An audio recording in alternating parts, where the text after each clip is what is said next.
আমন্ত্রণ দীপ্ত সন্ধ্যার সংবাদে, সাথে আছি আমি তারান্নুম জ্যোতি। শুরুতেই জানাবো সংবাদ শিরোনাম।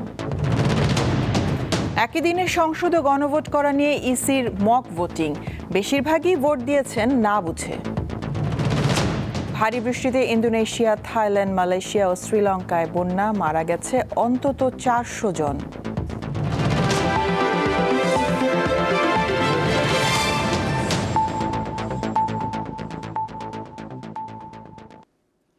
সংসদ নির্বাচন ও গণভোট নিয়ে রাজধানীতে অনুষ্ঠিত হলো মক ভোটিং। শেরেবাংলা নগর বালিকা উচ্চ বিদ্যালয়ে ভোট দেওয়ার পর বেশিরভাগ ভোটার বলেছেন গণভোটে কিছু না বুঝেই তারা হ্যাঁ অথবা না ভোট দিয়েছেন।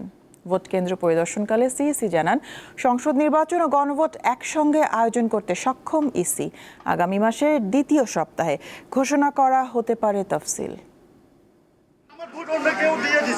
ভোট গ্রহণের শেষ মুহূর্তে জাল ভোট দিতে এলে একজনকে আটক করেন নিরাপত্তা কর্মীরা। শনিবার নির্বাচন কমিশন আয়োজিত গণভোট ও জাতীয় নির্বাচন নিয়ে মক ভোটিংয়ের একটি দৃশ্য এটি। সকাল থেকে দীর্ঘ লাইনে দাঁড়িয়ে ভোট দেন নারী, পুরুষ ও হিজড়া জনগোষ্ঠী। নতুন একটা সরকার আসুক, দেশটা নতুন ধারায় এগিয়ে যাক। খুব ভালো লাগতেছে, পরিবেশটা ভালো। সকাল 8টা থেকে দুপুর 12টা পর্যন্ত চলা এই ভোট কেউ কেউ না দিতে পেরে চলে যান। একটা হচ্ছে পোস্টাল ব্যালটে রেজিস্ট্রেশন করা, এই কারণে আমার নামে এখানে ব্যালট ইস্যু হয়নি। যখন একবার পোস্টাল ভোটের জন্য রেজিস্ট্রেশন করে ফেলবেন, তখন কিন্তু আপনার আর কষ্ট করে এখানে আসার দরকার নেই। ভোটের এই মহড়া বর্তমান নির্বাচন কমিশনের জন্য প্রথম অভিজ্ঞতা, যেখানে ভোট গ্রহণ কর্মকর্তা, পোলিং এজেন্ট, প্রার্থী, দেশি বিদেশি পর্যবেক্ষক সবই ছিলেন। ভোট কক্ষের ভেতর থেকে সরাসরি সম্প্রচার কিংবা সাক্ষাৎকার গ্রহণে নিষেধাজ্ঞা থাকলেও ভোট গ্রহণকারী কর্মকর্তা ও এজেন্টদের অনভিজ্ঞতার কারণে কক্ষের ভেতর ছিল নিয়ম ভাঙার হিড়িক। না, আমি ইন্টারভিউ দিচ্ছি আমার প্রার্থীকে আমি জানানোর জন্য, ভিতরের মধ্যে গ্যামজাম হচ্ছে। সবচেয়ে বেশি বিপত্তি দেখা গেছে বহুল আলোচিত গণভোট নিয়ে। আমরা তো মনে করেন আর কোনো সময় গণভোট দেয়নি, এই ফাঁস দিতেছি, তা আমরা কিভাবে বলবো গণভোট কিভাবে দিতে হয়। না, ভোটের ব্যাপারে গভর্নমেন্ট, সরকার সবকিছু টিভি অথবা অন্যান্য ইয়ার মাধ্যমে জনগণকে জানাইবে, কিন্তু আমরা তো এখানে সেটা জানতে পারি না। এই গোলাপি ব্যালটের প্রচারটা সাধারণ মানুষের মাঝে নাই। ওনারা বুঝতেছেন না যে চারটা কি কি প্রশ্ন, এটা আমরা প্রচার করব লিফলেটের মাধ্যমে। আগামী নির্বাচন সুন্দর ও দক্ষতার সঙ্গে আয়োজনে এই মক ভোট সহায়তা করবে বলে জানান ইসি সচিব। স্বাভাবিকভাবে দুটো ভোটের জন্য, দুটো ব্যালটের জন্য একটু বেশি সময় লাগবে। তো সেই সময়টার বিবেচনায় নিয়ে আমরা যদি আপনার হিসাব করি, তাহলে আমরা বুঝবো যে আমাদের যে এখন যে ভোট কেন্দ্রের সংখ্যাগত হিসাবটা যেটা আছে 42,762, সেটার সংখ্যা বাড়াতে হবে কিনা। শেরেবাংলা নগর বালিকা উচ্চ বিদ্যালয়ে ভোট পরিদর্শন করেন প্রধান নির্বাচন কমিশনার। পরে তিনি জাতীয় নির্বাচন ও গণভোট একসঙ্গে আয়োজন, তফসিল এবং বর্তমান আইন শৃঙ্খলা পরিস্থিতি নিয়ে কথা বলেন। আমাদের অতিরিক্ত দায়িত্ব হিসাবে একটা রেফারেন্ডাম, একটা গণভোট একটা এসছে। আমরা কিন্তু মোটামুটিভাবে প্রিপারেশন আমাদের আছে। তফসিল হোপফুলি আমরা যেটা আশা করছি দ্বিতীয় সপ্তাহে হবে, ডিসেম্বরে। এই মক ভোটিংয়ে 510 জন ভোটারের মধ্যে ভোটে অংশ নেন 352 জন। ভোট গ্রহণের হার শতকরা 70.4%। ভোট কেন্দ্রের ভেতরে ও বাইরে ছিল কয়েক স্তরের নিরাপত্তা ব্যবস্থা। ভোটারদের নিরাপত্তা রক্ষা এবং ভোট কেন্দ্রের সার্বিক পরিস্থিতি ঠিক রাখতে এই কেন্দ্রে সকাল থেকে আইন শৃঙ্খলা রক্ষাকারী বাহিনীর বিপুল সংখ্যক সদস্য নিয়োজিত আছেন। নির্বাচন কমিশন বলছে, মূলত এই ভোটের মহড়ার মাধ্যমে ত্রয়োদশ জাতীয় সংসদ নির্বাচনের যাবতীয় অভিজ্ঞতা এবং কৌশল নির্ধারণ করতে চান তারা। শিউলি স্বপ্নম, দীপ্ত সংবাদ, আগারগাঁও, ঢাকা। সহকারী শিক্ষকদের 11তম গ্রেড দেওয়ার জন্য সরকার সর্বাত্মক চেষ্টা চালিয়ে যাচ্ছে। শনিবার ভোলা জেলা প্রশাসক কার্যালয়ে অনুষ্ঠিত সেমিনারে এই কথা জানান প্রাথমিক ও গণশিক্ষা মন্ত্রণালয়ের উপদেষ্টা অধ্যাপক ডাক্তার বিধান রঞ্জন রায় পোদ্দার। সাংবাদিকদের প্রশ্নের জবাবে উপদেষ্টা বলেন, শিক্ষকরাই প্রাথমিক শিক্ষার সবচেয়ে গুরুত্বপূর্ণ অংশ, তাই প্রধান শিক্ষকদের 10ম গ্রেড এবং দ্বিতীয় শ্রেণীর কর্মকর্তার মর্যাদা দিতে সরকার কাজ করছে। নতুন বই প্রসঙ্গে উপদেষ্টা বলেন, এবার জানুয়ারির শুরুতেই সব শিক্ষার্থী নতুন বই হাতে পাবে। যেসব বিদ্যালয় ভোট কেন্দ্র হিসেবে ব্যবহার হবে সেগুলো মেরামতের নির্দেশ দেওয়া হয়েছে বলে জানান তিনি। সহকারী শিক্ষকদের যেন আমরা 11তম গ্রেড দিতে পারি সেই জন্য আমরা সর্বাত্মক চেষ্টা চালিয়ে যাচ্ছি এবং আশা করি আমরা হয়তো এটা সফল হব। শিক্ষকদের অবস্থা যেন উন্নতি ঘটে আমরা কিন্তু বরাবরই লেগে আছি, এখনও লেগে আছি এবং আমরা চেষ্টা করে যেটা করেছি সেটা হচ্ছে প্রধান শিক্ষকদের আমরা 10ম গ্রেড দিতে পেরেছি এবং তাদের 2য় শ্রেণীর কর্মকর্তার মর্যাদা দিতে পেরেছি। এটা আমরা সক্ষম হয়েছি। যে বিদ্যালয়গুলো ভোট কেন্দ্র হবে সেগুলো মেরামতের জন্য নির্দেশ দেওয়া হয়েছে।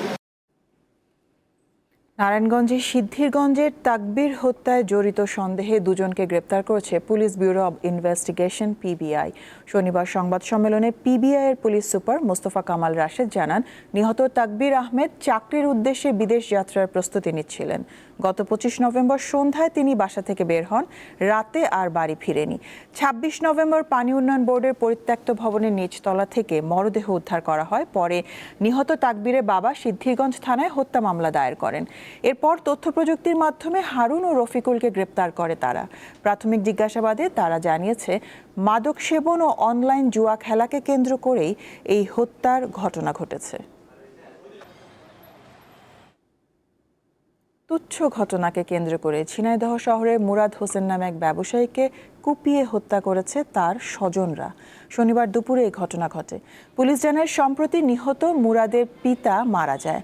পিতার জন্য দোয়া মাহফিল আয়োজন করতে মুরাদ তার চাচাতো ভাই আলমের সাথে শুক্রবার রাতে পরামর্শ করতে যায়। এ নিয়ে 2 ভাইয়ের মধ্যে তর্ক বিতর্ক ও হাতাহাতি হয়। এরই জেরে শনিবার দুপুরে মুরাদ হোসেনকে পিটিয়ে ও কুপিয়ে গুরুতর আহত করে আলম মণ্ডলের ছেলে সৌরভ ও তার সঙ্গীরা। সেখান থেকে মুরাদকে উদ্ধার করে হাসপাতালে নিয়ে গেলে চিকিৎসক মুরাদকে মৃত ঘোষণা করেন।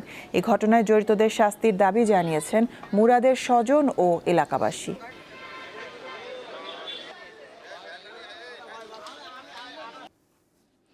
ময়মনসিংহের বাংলাদেশ কৃষি বিশ্ববিদ্যালয়ে অনুষ্ঠিত হলো 2 দিনব্যাপী 3rd ন্যাশনাল ক্যারিয়ার কার্নিভাল। শনিবার সকাল 10টা থেকে চাকরির মেলার 2য় দিনের কার্যক্রম শুরু হয়। এতে 20টিরও বেশি কোম্পানি অংশগ্রহণ করে। মেলায় শিক্ষার্থীরা অংশগ্রহণকারী কোম্পানিগুলোর কাছে তাদের সিভি জমা দেয়। পরে কোম্পানিগুলো ক্যাম্পাসের মধ্যে একটি নির্দিষ্ট এলাকায় আবেদনকারীদের ভাইভা গ্রহণ করে।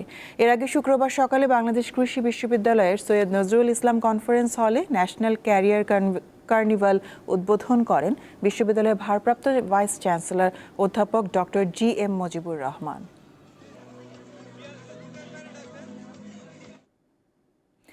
পাথরের স্পর্শে সাপে কাটা রোগীর চিকিৎসা।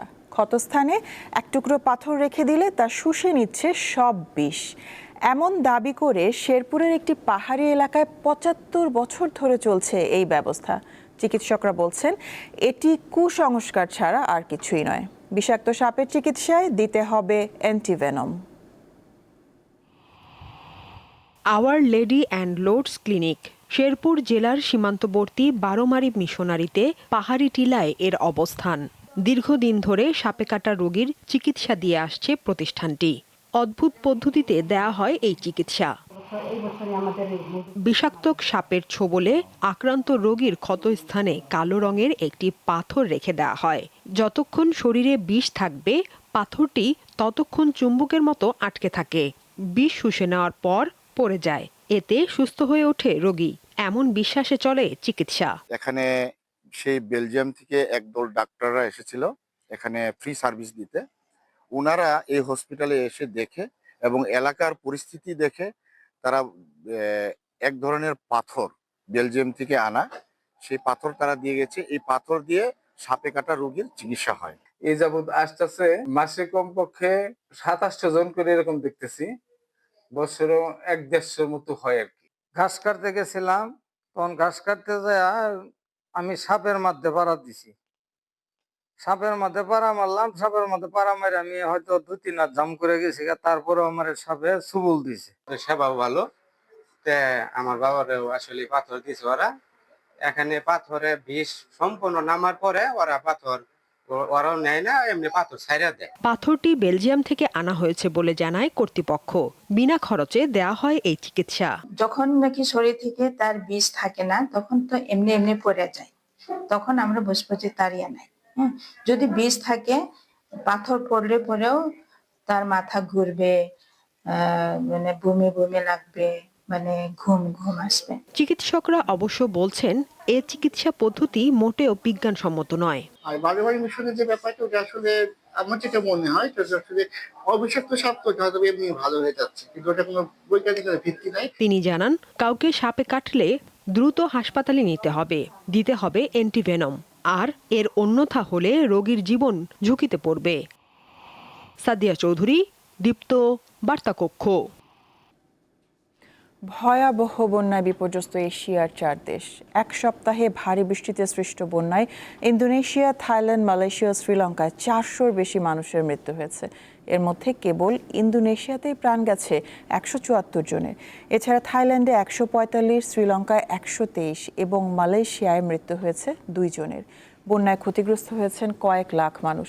বিভিন্ন গণমাধ্যম জানায়, মালাক্কা প্রণালীতে সৃষ্ট বিরল উষ্ণমণ্ডলীয় ঝড়ের প্রভাবেই দক্ষিণ পূর্ব এশিয়ার 3 দেশ ইন্দোনেশিয়া, থাইল্যান্ড ও মালয়েশিয়ায় প্রতিকূল আবহাওয়া বিরাজ করছে।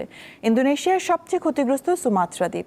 অপরদিকে 300 বছরের মধ্যে সর্বোচ্চ বৃষ্টিতে ভয়াবহ বন্যার কবলে থাইল্যান্ড। দেশটির 10টি প্রদেশে প্রায় 35 লাখ মানুষ বন্যা আক্রান্ত হয়েছেন।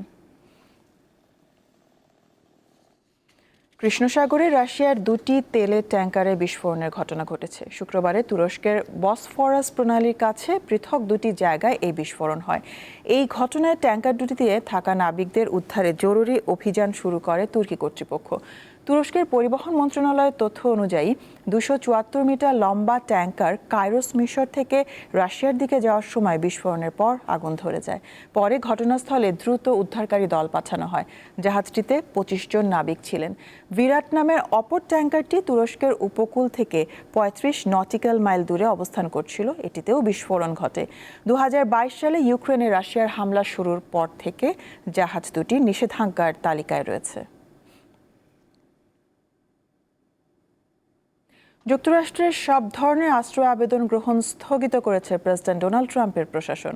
ওয়াশিংটন ডিসিতে 2 ন্যাশনাল গার্ড সদস্যের ওপর বন্দুক হামলার পর এই সিদ্ধান্ত নেওয়া হলো। যুক্তরাষ্ট্রের নাগরিকত্ব ও অভিবাসন পরিষেবা বিভাগের পরিচালক জোসেফ এডলর আই এই ঘোষণা দিয়েছেন। সামাজিক যোগাযোগ মাধ্যমে দেওয়া এক পোস্টে তিনি বলেন, যতক্ষণ না পর্যন্ত আশ্রয় প্রার্থী প্রত্যেক বিদেশি নাগরিকের সর্বোচ্চ যাচাই বাছাই নিশ্চিত না হচ্ছে, ততক্ষণ আশ্রয় সংক্রান্ত সব সিদ্ধান্ত বন্ধ থাকবে। অপরদিকে হোয়াইট হাউসের কাছে হামলায় গুলিবিদ্ধ 2 সেনার একজন মারা যাওয়ায় আটক সন্দেহভাজন হামলাকারীর বিরুদ্ধে হত্যার অভিযোগ আনা হয়েছে। ভারতের কয়েকটি অঞ্চলকে নেপাল নিজেদের বলে দাবি করায় চরম উত্তেজনা দেখা দিয়েছে নয়াদিল্লি কাঠমান্ডুর মধ্যে। বৃহস্পতিবার ভারতের কালাপানি, লিপুলেক এবং লিম্পিয়াধুরাকে নিজেদের মানচিত্রে অন্তর্ভুক্ত করে 100 রুপির নতুন নোট প্রকাশ করে নেপাল। দেশটির এমন পদক্ষেপে কড়া প্রতিক্রিয়া জানায় ভারত।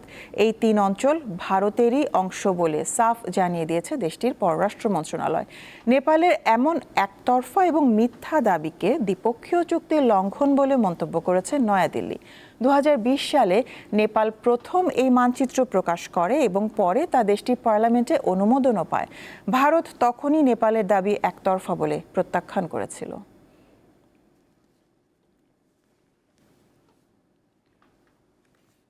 বিপিএলে ফিক্সিংয়ের অভিযোগ প্রমাণিত হওয়ায় বড় শাস্তি পেতে যাচ্ছেন দেশের 8 ক্রিকেটার। ফিক্সিংয়ের বিরুদ্ধে 0 টলারেন্সের কথা আগেই বলেছিল বিসিবি, কিন্তু জানানো হয়েছিল কারোর নাম সরাসরি প্রকাশ করা হবে না, দেয়া হবে সাইলেন্ট ব্যান। যার কারণে অ্যালেক্স মার্শালের দীর্ঘদিনের তদন্তের পর প্রমাণিত হওয়ায় বিপিএলের নিলাম থেকে অভিযুক্ত ক্রিকেটারদের নাম বাদ দেওয়ার সিদ্ধান্ত নিয়েছে বিসিবি। এমনকি তাদের নিষিদ্ধ করা হবে বিসিবির অধীন সকল কার্যক্রম থেকে। কারো নাম প্রকাশ না করা হলেও বিপিএল নিলামের চূড়ান্ত তালিকায় নেই প্রাথমিক তালিকায় থাকা 7 জন স্থানীয় ক্রিকেটার। তাদের মধ্যে আছেন এনামুল হক ও মোসাদ্দেক হোসেন।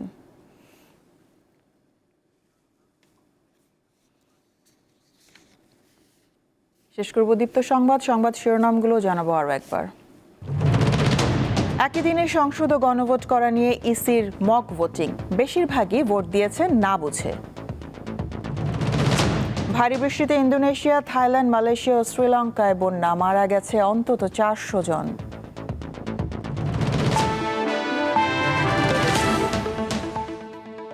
এই ছিল এখনকার মতন। আমাদের পরবর্তী সংবাদ রাত 11টায় দেখার আমন্ত্রণ রইল। দর্শক, আরও তথ্য বিনোদনী সংবাদ জানতে যুক্ত থাকুন দীপ্ত টিভির ডিজিটাল প্ল্যাটফর্মগুলোতে। ধন্যবাদ সবাইকে।